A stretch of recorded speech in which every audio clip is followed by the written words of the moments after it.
everybody, and welcome back to Q for You. As always, I am Robert Brown. This gentleman right here is my best friend and three-time published author, Mr. Luke R. Harris.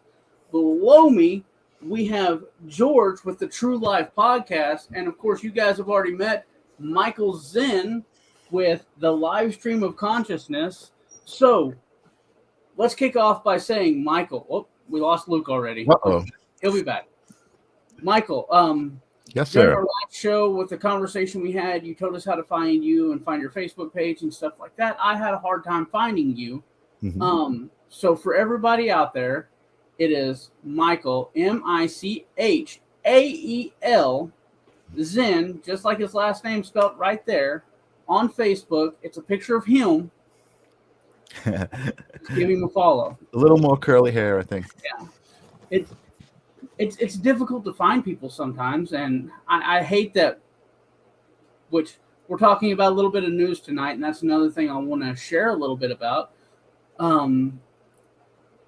We've been silenced, we're all fighting for that First Amendment right. We have to watch what we say on some videos. We have to watch how we interact at sometimes because we don't want our videos taken down.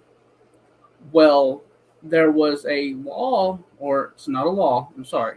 A U.S. judge has blocked Biden's officials from contacting social media sites in their first stance against this infringement on the First Amendment.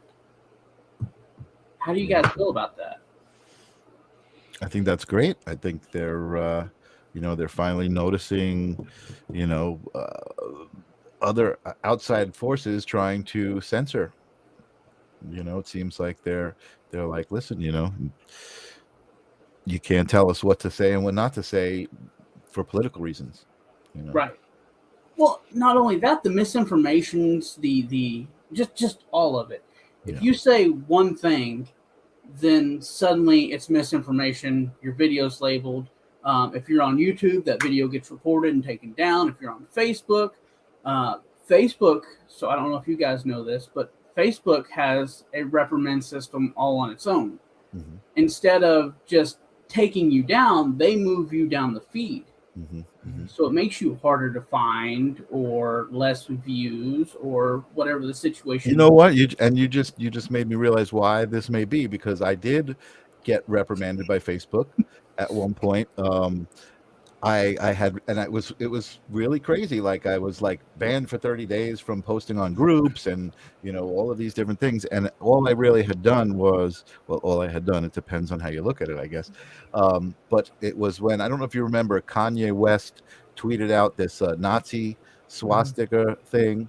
And I tweeted it out, and I don't even remember what I said, but I was like, this is totally being misinterpreted. Like, everybody is misinterpreting this, and this is so stupid.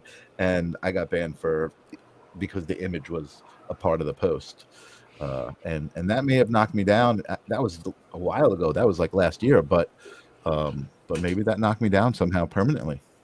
You know what I think too? I think it's important to add that the idea of censorship, I think it stems from like insurance companies. It's not so much people wanting to silence what you really think or say. It's that a company doesn't want to get sued. And there's so many people that have tons of money that are just waiting, like the person at the comedy club with their phone that's waiting to, they're not there to laugh. Mm-hmm. They're just there to have like a moment to silence that person. Totally. The insurance company's got a lot of money behind that. And we got a political campaign coming up. So you can see the foundation kind of being built. Mm-hmm. Yep. Absolutely. And that's why we started rolling this across the bottle, using I noticed that all of a sudden came up.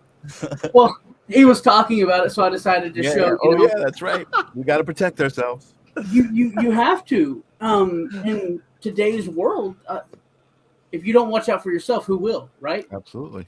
I mean, it's just funny that we're in a situation like this because, like I said, we went to the extreme point of this to purchasing and setting up a website where only we have the say-so to say, okay, we want to say what we want to say, and nobody can. If you report, you're reporting me to me. So, I mean, it's like walking into a store and saying, can I speak to the manager, and me having manager on my name tag. Right. Sure. Yeah, but you know what? There are cases of websites that were doing certain things that were, I guess, so extreme that the provider actually shut them down. Yeah. So, I mean, I guess your videos aren't really, Yeah. you're not pushing that edge quite yet. You got to, Right. you might need to take it a little further. Well, I don't think that's what you're looking to do, like get banned, but obviously. no. At some point we do have. Well, we want to have our you- own server room and stuff like that, but Yeah, totally. Yeah. But we got banned for just understanding what we were saying on YouTube. Apart from not being able to read their own community guidelines of their website That's so on crazy. YouTube because too many bad words. And so then we were critical on how to recognize being a toxic bish, and I was venting about my wife, but a extended family member thought I was talking about them and took personal offense and against us. yeah.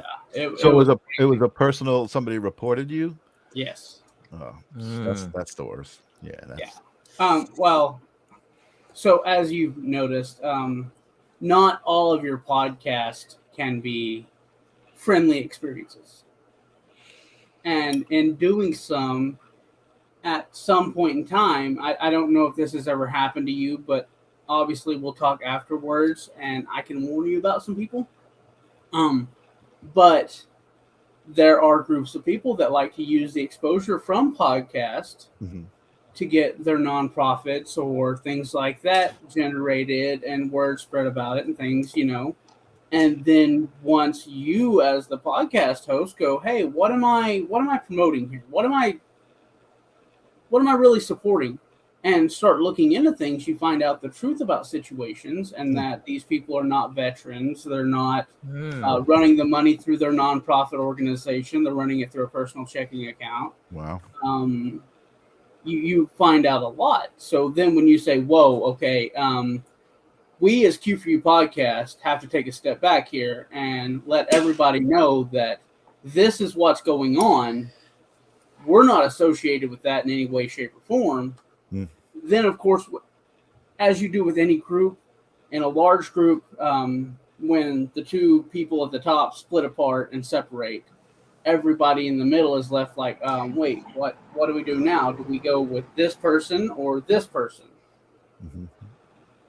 And then it's all the post-traumatic stress of going through a divorce, and then people like, should I still be friends with you? And I can't talk to you more because someone joined them on their live, and And then if you're the toxic personality and you're hurt by this, then you reach out and you start going after the other person, right? You start saying, oh, well, you're the ex-wife and you cheated on me, so I'm going to send the kids and talk bad to the kids about you.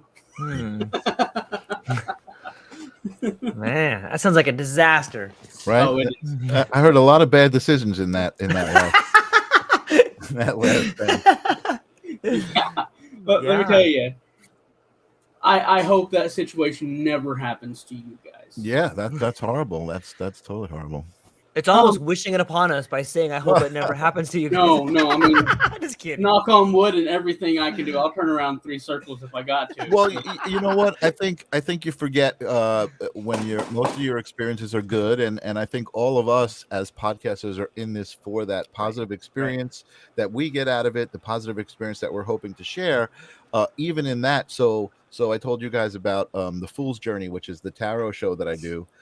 All of a sudden, in the last couple of weeks, this character shows up called Tarot Destroyer, who is just like bombing the chat. So I have to keep putting them in timeout and banning them or whatever. And he found his way back. And then last week, I don't know if it was a conversation we were having, but I found out that in StreamYard, if anyone comments on YouTube or in Facebook, that pushes you up in the algorithm. So I was like, oh, I should have let him stay and just ramble in the chat because it would have helped me. It was helping me in the algorithm. I just thought that was funny. Even the people who are there to make trouble are kind of helping you. I'm like, Hey, Right. you're welcome to help me boost the algorithm. All It's kinda publicity is good publicity. It's kind of like life too. Like when there's a problem in your life, you can either look at that problem and be like, oh man, I gotta get rid of this thing. Or you could try to see it in a way that is positive. Like, hey, this person is challenging me to come up with a really funny thing to say, or this person is challenging me to become a better version of myself. And but like you said, if had you known what the algorithm was, then you could have kept them in there and played with them a little bit, and everything would have kind of came up. Right. Yeah. Totally. And hindsight's always 20/20. Right. This Sometimes is true. we like to play with the trolls a little bit anyway. So back to the news part of this. Yeah. And I'll beg him. I'll be like, please stop feeding the trolls. It's not fun. And he's over there like, oh, let's pop this one up. Why does he have to I play totally get things? entertained by it. Like, Yeah, I come do on. too. So news this week, everybody is really talking about, because I say we're all talking about it. It's not covered in the public media. It's not widely expressed and known, but there is a lot going on in France right now. Like things like this. Have been stormed. The citizens of France have stood up against their nation's globalist financial agenda. The French president Emmanuel Macron launched his plans to raise the retirement age from 62 to 64. The French citizens have taken their voice to the streets and even inside of BlackRock's headquarters. Follow for more breaking content. Wow. So 2 years. That's for 2 years, guys. 62 to 64. Wow. It's not that big of a deal, right? Wrong. It's a huge deal. It fundamentally changes the social contract that was put in place, I think, right? And it's not like this is a new thing. If you think about, let me just put on, if I had a tinfoil hat, I'd put it on right now, because what I am seeing is that this is just a continuation of what was happening before COVID. You had the yellow vest, you had the riots, and it didn't even start there. It started with the uprising in the Middle East. Remember when the guy overturned his food cart because he didn't have money to buy any food? Like, this is a symptom of the sickness that is spreading not only in France and Europe, but it's here. It's in Baltimore. It's in every city in the U.S. What you're seeing is the direct reflection of large multinational corporations sucking out every single dollar from the individual people, and that's what's left over. Yeah, absolutely. Well, and this is a big deal right now. I have more videos that will go through. The entire country is really, it's a French Revolution is what it is. 2.0, 2023 edition.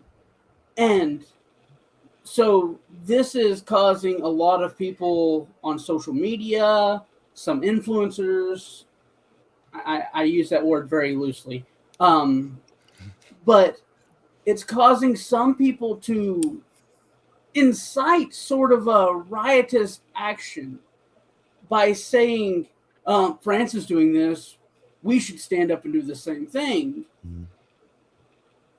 Where, my question to you guys right now, and we'll answer this roundtable style if you guys want, but my question to you is, how is a better way than rioting in the streets? Because peaceful protest, call them what you will, they're not peaceful. If you're destroying property, that's not a peaceful protest.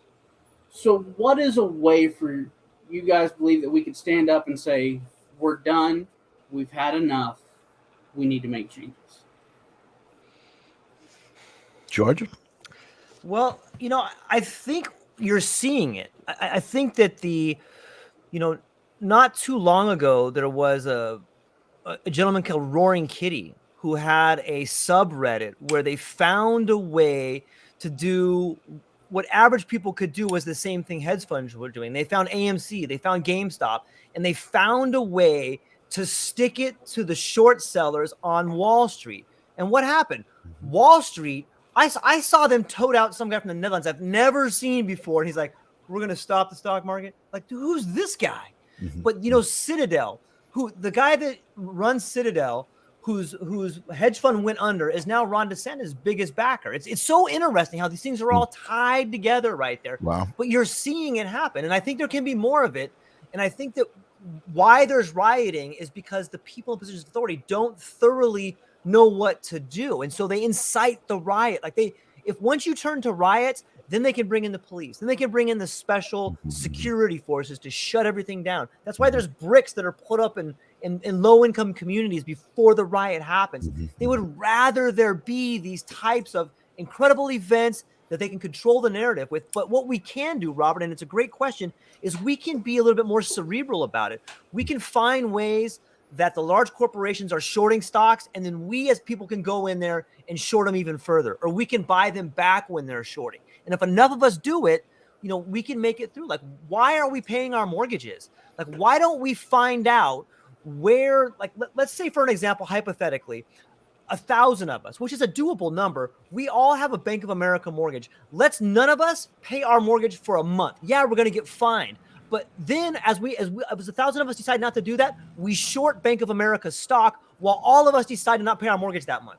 Guess what? Now we're becoming players. Now we're playing their game, and there's real consequences for that. Absolutely. Yeah. Yeah. Wow. I think it's a bit of a conundrum. It's we I think we all need to really take a look at our own lives and how we live. And I mean, I am certainly guilty of this. For me, I would love to go in a mountain in Montana somewhere off grid and produce my own food and just, I mean, that's becoming, I think, more and more people's like vision and idea because of the way things are going. But if you think about it, I mean, we live so comfortably, right? And I think the industrial age is where things actually started to take a turn because it became so easy. We didn't have to think about our own food and where it came from. It was just a walk down to the supermarket and grab this. You grab everything you need, and don't get me wrong, it's that's what made America great, right? Like the land of the free. All of this stuff is available, but I think it just became kind of we depend on that now, and we take it for granted. And I think there's a generation growing up who have no idea about where their food comes from, how to grow their own food, and I do think there's a contingency of people who are the opposite, who are like, hey, we better, and what do they call them, preppers and stuff like that, right? But those people have the right idea, right? Because I hate saying this stuff out loud because I know the power of words and manifesting thoughts, but it doesn't look good. It looks like we're headed for a bit of a fall, right? As a society, to where food may not be available and all of these things that we take for granted, and we're going to have to rebuild, which I think is the greatest thing. That's the good thing is what happens after that, right? But I think we need to wake up. You know what I mean? We need to really take accountability for our own life and our own what our footprint is, right? What we take and what we give and what we leave and how we affect everybody else around us. I mean, not nobody, because there's 4 of us here who do that. But I would say, most of the people that I see out there who are living in fear and watching the news and kind of, caught up in the paradigms that they've been raised in, which is why, again, we spoke about this. I have a lot of compassion for people. I don't get mad and say, you stupid people, because I was one of them. You know what I mean? And I still am one of them in many ways. There's a lot. I mean, this is pretty luxurious right here, right? For all of us to be able to do this. So, I think it's a bit of a conundrum, because what do you do? Because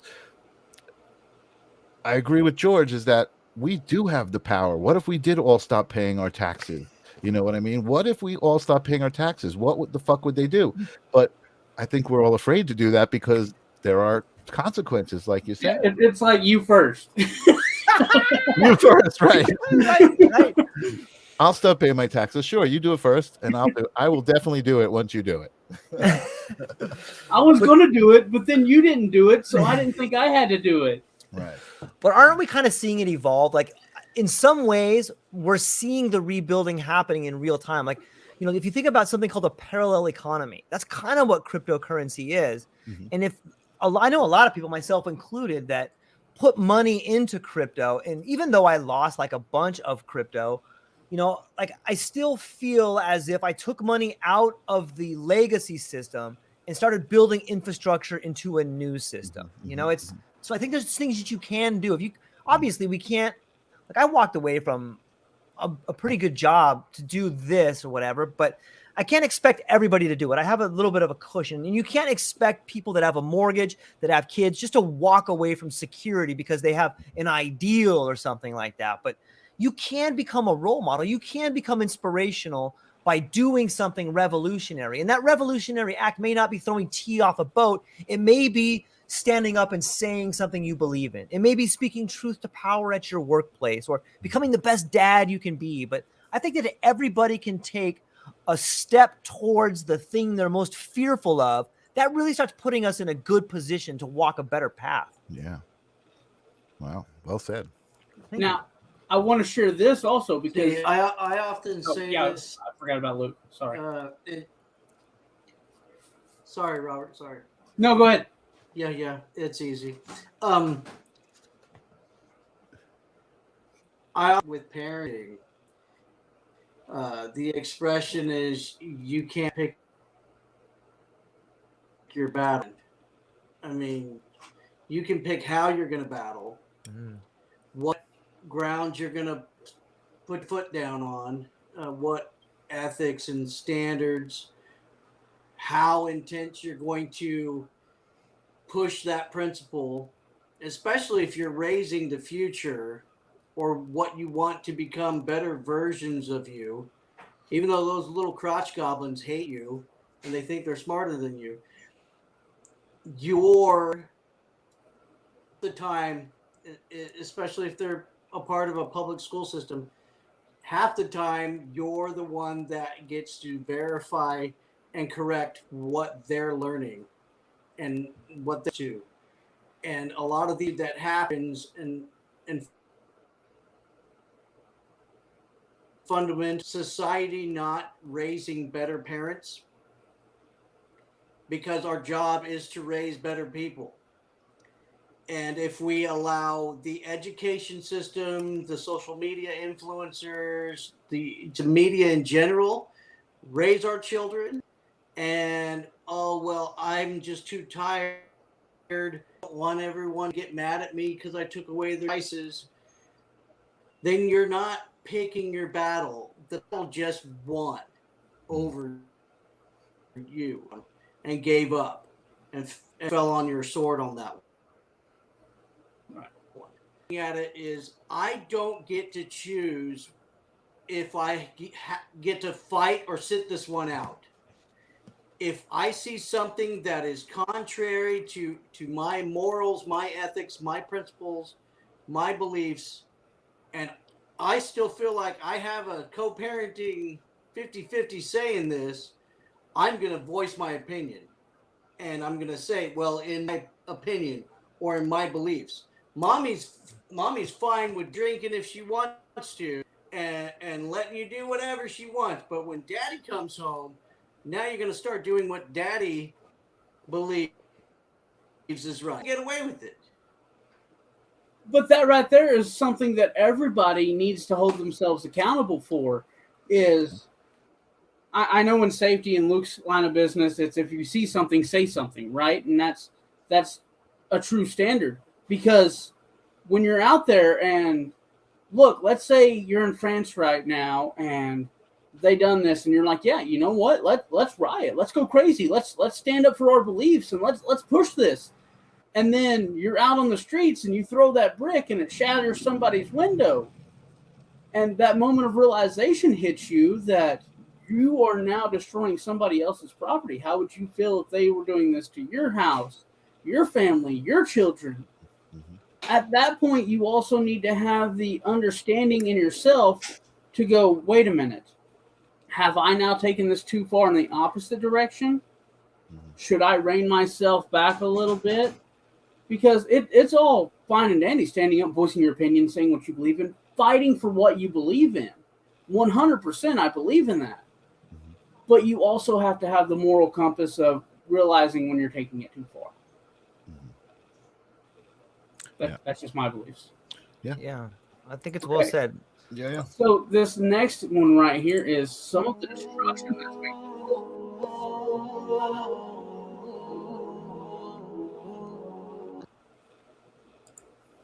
it's stuff like this right here. It's not popping up.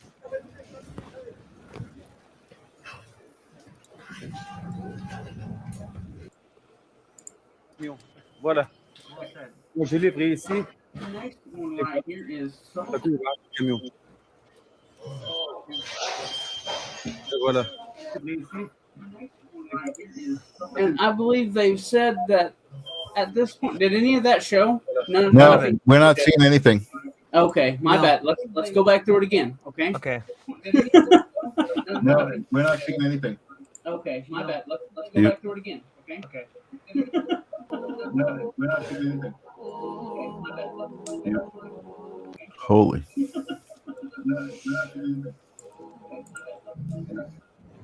Holy.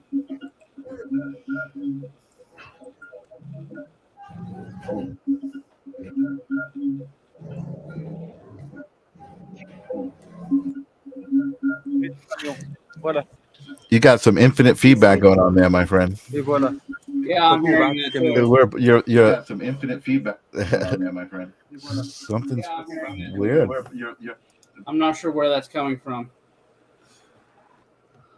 But so I mean that's the situation we're at right there. Is this is bad. That's bad. Yeah, that didn't look good at all.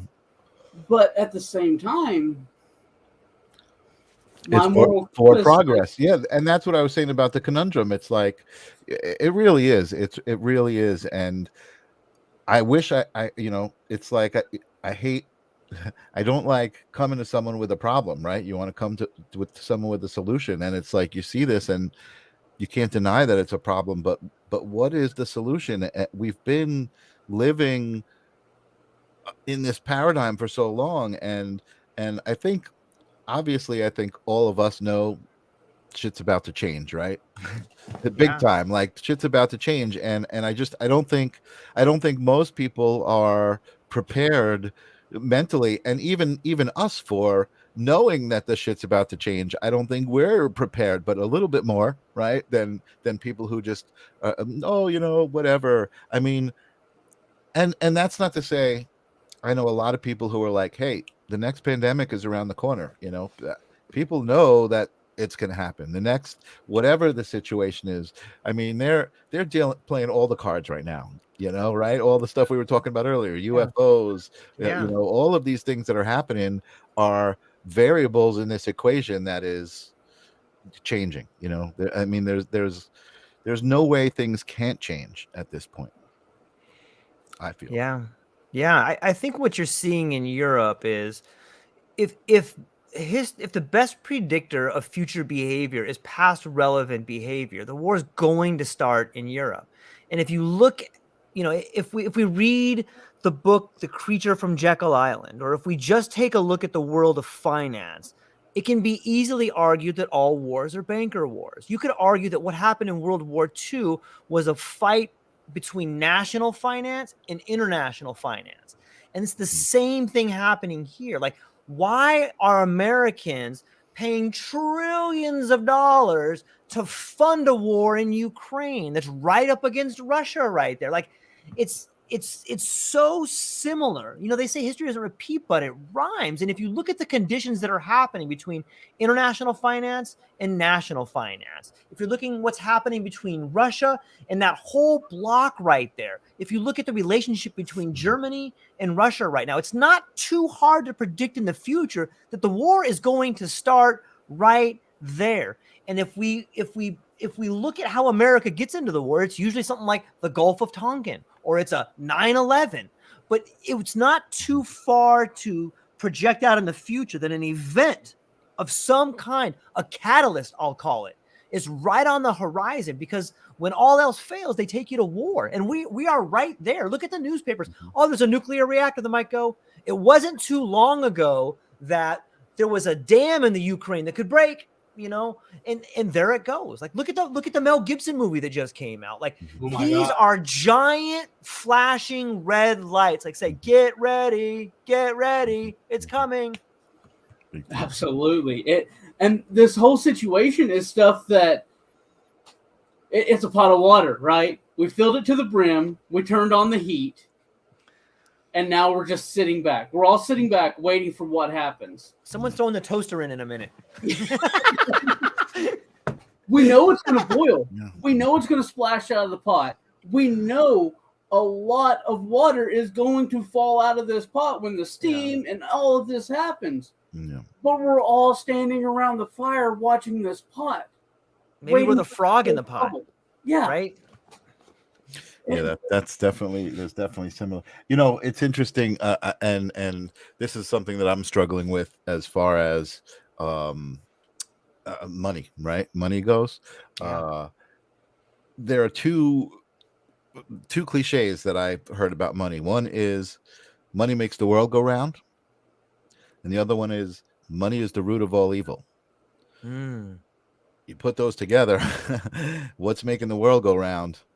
You know what I mean? And I try not to. I don't love saying those things out loud, because I understand the power of thoughts and the power of words, and even saying that out loud is not helping me escape that belief system, right? And I need to escape that belief system somehow for my own good.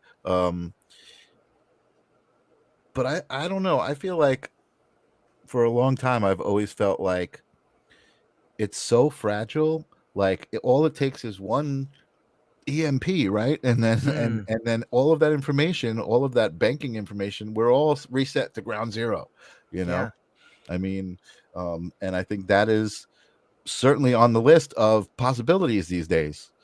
I was just watching who's the Mikio, the astrophysicist, the Chinese guy who did the Mikio Kaku. Yeah. And he was on Star Talk, and he was talking about the sun and this burst of energy that could come from the sun, that historically there's records of it on Earth, and at one point it fried all of the electrical wires, and he was talking about the possibility of a burst that would literally take out all of electricity on Earth. Like, no more electricity all around the globe.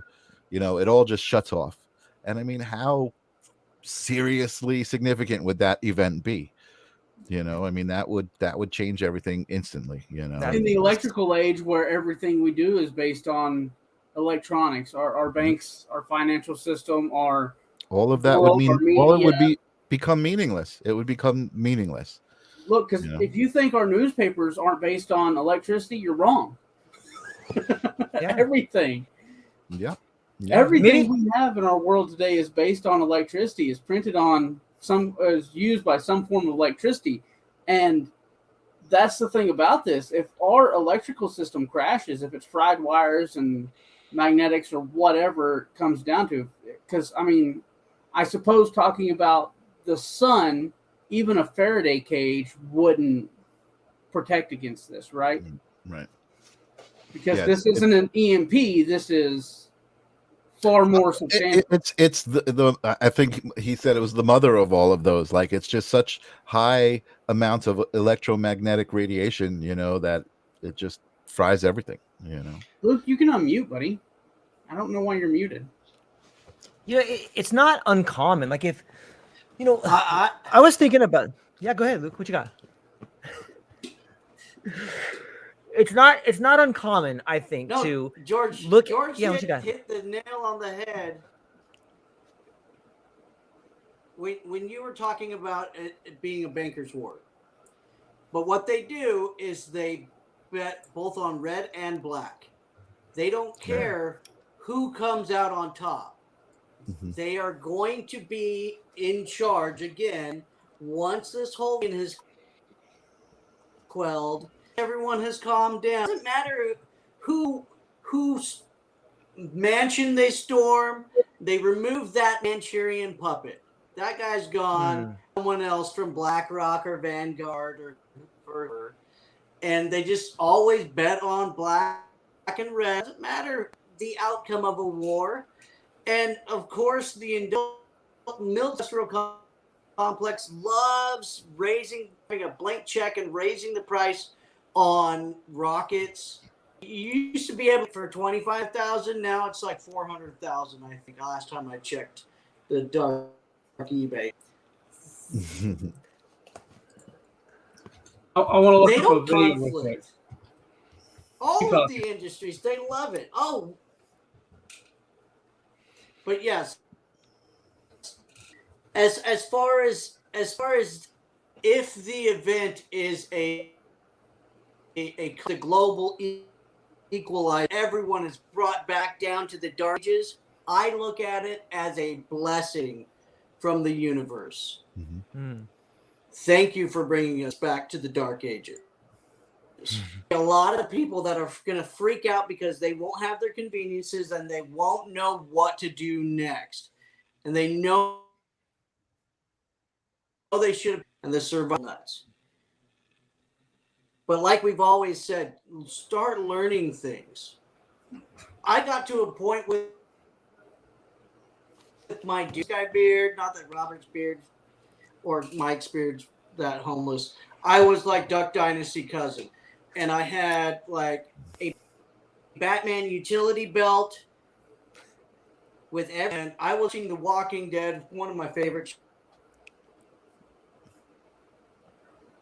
shows. One point on his knees, they were threatening to kill his family, and he reached back and he bit this dude in the throat and saved his family. And I'm like, I don't need any more doomsday preps. I don't need anything else. At that point, in a work situation, the collapse of society happens, and now you're trying to get to your family. The more about how to work and how to keep your head level in a crisis, in a disaster situation, to be a leader and a help in these situations.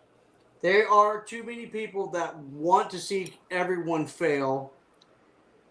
What we're trying to promote is that people learn for themselves, gather all the facts, understand all the truth, really understand why people are.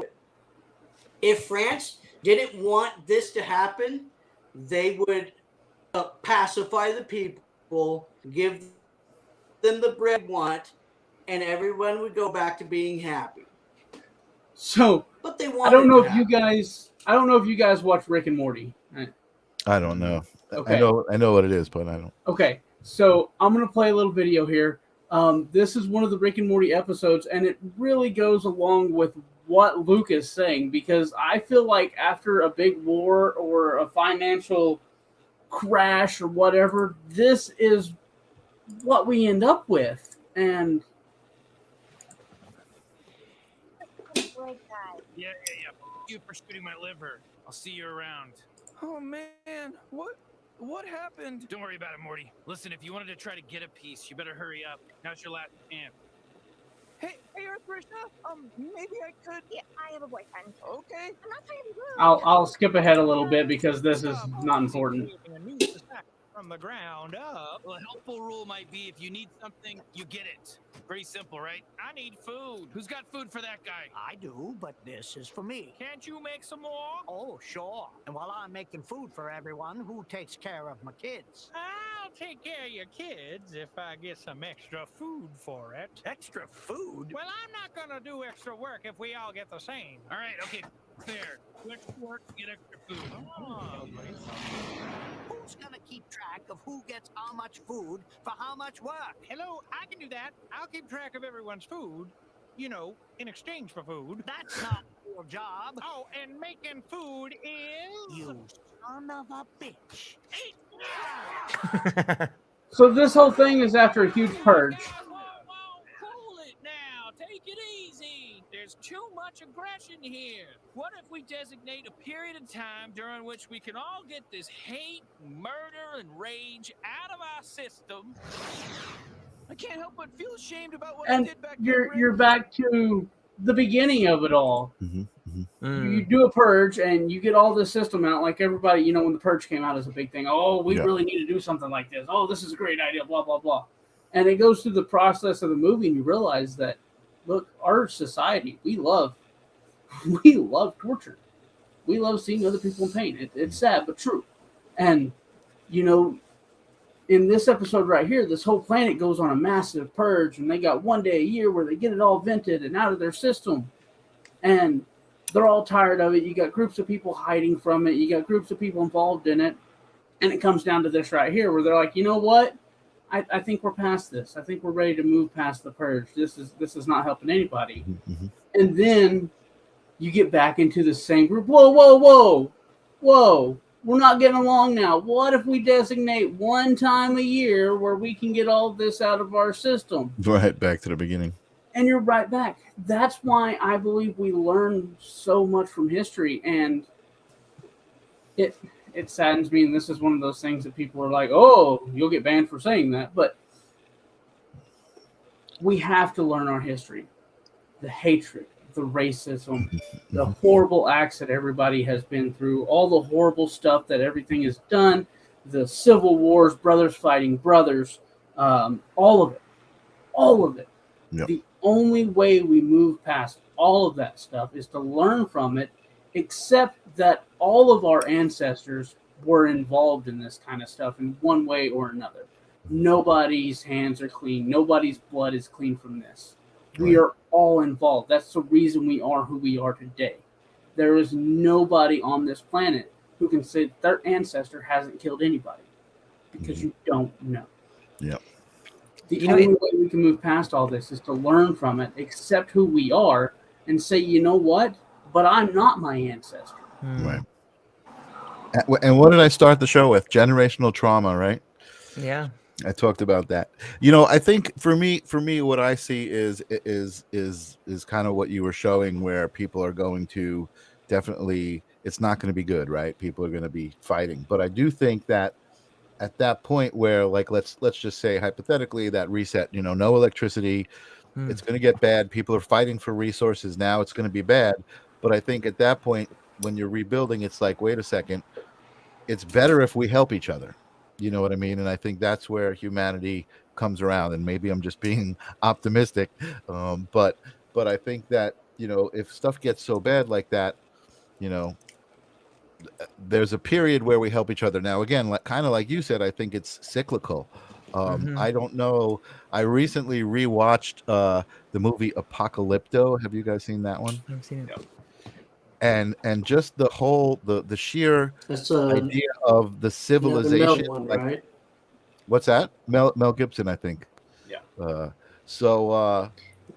It's just this population that is so dense, a dense population, and the leaders are just up at the top of this pyramid, sacrificing people, rolling their heads down the stairs.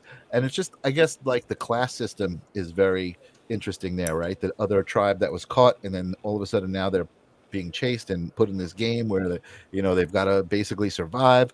It's just really crazy. And I was just like, wow, how barbaric was civilization. But again, if you look at history, I feel like we've gone through these rises and falls of civilization where it does get to this crazy point like that, you know. Burn it down and start over. Yeah. Well, there's a really See, and, well, what was interesting about the Mayans and the Aztec people is that they knew society was going to collapse every 400 years or so, and they would just abandon the main population centers and get away and go start somewhere else and just let that other one go back. I didn't know that. Wow. And everything and just collapse. Well, we're and still in start that. over. The rise and fall of an empire, they've averaged it out to 250 years. And if you look at the American empire itself, we are at like 250 years on the head. Wow. And the situation behind that, people don't realize the significance of. That's really how long we figured out that you can be at your family member's house. How long can you stay over at your brother's house? A week before you start fighting and getting annoyed with them? That's Oh my God, it's so looking at funny. here. I was just talking to my girlfriend about that. Like when my family, we live all across the country, but when we get together for vacation, the first couple of days, everyone's doing stuff together. And then by the last couple of days, it's like, okay, we're going to go over here. We'll meet you guys at the end of the day. You know, it's like the families kind of break up again and do their thing, you know. There's Kinda, some there's some really interesting books. I have one next to me. It's this author, Carol Quigley. He wrote this one called The Anglo-American Establishment, and he also wrote another one called gosh damn it, I can't think of the title of it. It's called Hope, Tragedy, and Hope. And in these books, they talk about the cyclical nature of establishments, and this one's about the American stuff. They talk about cycles and generations, and the conclusion they come to is there's no stopping it. It always happens. And the reason it happens is because, you know, there's that old quote that says, strong men make good times make weak men make bad times make good men. So it's this cycle. And what happens is the people that fight in the wars, they come back and like, we're never doing this again. Like there's that old Jewish statement, never again. Okay, fine. Yeah, never, not for your generation. And then they raise their kids with a set of morals where it doesn't happen. But then their kids have things kind of easy. And they start thinking like, well, fuck these guys, man. You know what? I never like this guy. And then all of a sudden that feud starts. And so maybe it's our age. I'm sorry? Is that where we're at? Because, I mean, it is, yeah. We've been in the Afghanistan conflict and all of this, you know, since 2000s. And are we at the stage of these two? I guess we are. It's 2023. So these kids that their parents were all fighting wars and stuff, they're now 20 years old, becoming adults. And I guess this is the, wow. Part of the cycle. Yeah. You know, and so, yeah, I think it, oh, beautiful. What a beautiful family, man. Nice. You know, and when you start thinking about that, they cost about $50 an hour each kid. Yeah, it's, I don't know. It's fascinating to me to look at the cycles. And when I look at it from that angle, if it is cyclical, maybe we're just here to learn, and maybe we all go through it at different phases. And the question is, how are you and your family going to fight this particular battle that's at you? Because it's different in Hawaii than it is in Missouri. It's different in Missouri than it is in Arizona, and it's definitely different than the Ukraine.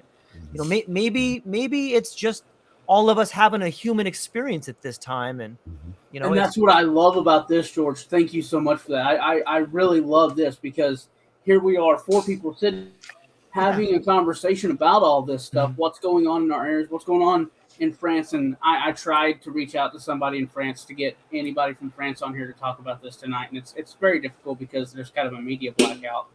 Wow. But George is in Hawaii, guys. I'm in Oklahoma. Luke's in Ohio. Michael's in New York. Correct, Michael? I mean, yep. We're all spread out, and we're all very far apart. But our ideals are fundamentally the same. Mm-hmm. We want you to have the best life for you. Yeah. We want you to understand, and anybody correct me if I'm wrong here, but we want you to have the best life for you. We want you to stand up for what you believe in, but we also don't want you to push your moral compass to the point of tipping and coming back on itself and saying, oh, I done something wrong here. Mm-hmm. Understand the truth. Look for your own truth in everything. Hang on, monkey. Look for your own truth in everything. Study who you are and who you want to be. And we're at 49 minutes. We run these things at 55 minutes in case we want to play them back on StreamYard. So we'll start our closing statements now. Michael, what do you have to say for yourself, man? You know, you just said some amazing words. You know, I think it's really time for self-reflection, for people to really get to know themselves, really look inside. I think, you know, we talked about, you know, we are raised to believe that happiness is something outside of ourselves, right? That if we buy this, or if we look this way or do that, we'll be happy. And happiness starts by loving yourself, by just knowing that you are amazing and that you have everything you need inside you. It's how you bring it out and share it with the world. And this is a part of that. So thank you for having me on this moment and this human experience that we're having. I love it. Thank you. George, what do you got to say, man? Well, first off, thank you to Thank you. everybody, man. This has been a beautiful conversation, and I'm stoked to get to talk to everybody. And I would say that, you know, try to be the change you want to see in the world. I think that was our friend Gandhi who said that, you know, and I think that the best way you can do that, and I know it because I've done it, is that find something that you're afraid to do and take a step towards it. Maybe it's speaking to authority. Maybe it's having a really difficult conversation with someone you love. Maybe it's getting up and going for a walk or changing your diet, or maybe it's doing a giant dose of magic mushrooms every Thursday, man. Whatever it is, do it and take a step towards it, and your life will begin to unfold in a way which you can't possibly imagine. Awesome. I really agree with that. So like I said, we were doing the 55 minutes, and I almost completely forgot what time it is. We have our drawing tonight. Oh shit. Yeah, right. So I spun earlier. Let's do this real quick before our closing arguments or closing statement from me and Luke. 55 numbers on the wheel, or 50 numbers on the wheel, 50 active subscribers. Our winner is number 25. Number 25, I will reach out to you with your PayPal information that I have, and we will send you $50, man. Congratulations. That's awesome. Thanks for subscribing. Congratulations. Yeah, awesome. So, as always, guys, I close out with the same statement because it's true now. It'll be true forever. Be a champion. If not for yourself, do it for somebody else. Stand up for somebody else. Support somebody else. Say something nice about somebody else. Mr. Harris? And I think to summarize what we've been saying, you know, you need to be who you are, know what you believe in, what are your values, who is you. I mean, Joe Rogan said it best once when he was really hot. He was watching dolphins jumping in and out of the water and staring at him, making eye contact. And I wonder when he thinks, is that guy's looking at me. Me in him, the same to me in the dolphin. You know, spirit, consciousness, having human experience from different perspectives so that collectively we can all have shared experience. It's important for you to understand who you are. Learn who you are. Learn what you value. And live and let live. I'll be me. You be you. And this is Q for you. We'll see you guys in a few.